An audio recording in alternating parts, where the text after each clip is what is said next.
Buongiorno e ben ritrovati con il TG Flash di New Sicilia, di seguito i titoli più importanti della mattina.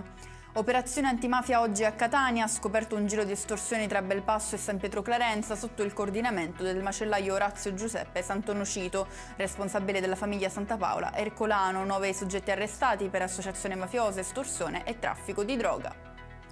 Lutto nel mondo del giornalismo sportivo, è morto Bruno Pizzul, avrebbe compiuto 87 anni tra pochi giorni, icona della telecronica calcistica ma non solo, giocò come centrocampista vestendo le maglie di diverse squadre tra cui il Catania con cui disputò il campionato di Serie B nella stagione 1959-1960.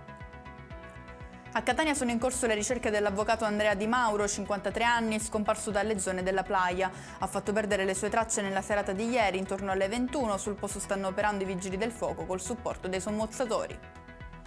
Sembra destinata a rimanere senza colpevoli la strage di Ustica. La Procura di Roma ha chiesto al GIP l'archiviazione dell'ultima inchiesta sull'aereo precipitato nel Mar Tirreno la sera del 27 giugno dell'80, causando 81 vittime.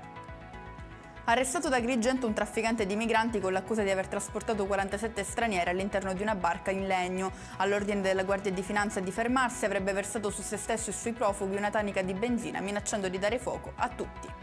E con questo è tutto, prossimo appuntamento più tardi alle 19:30. Grazie per averci seguito, buon proseguimento di giornata.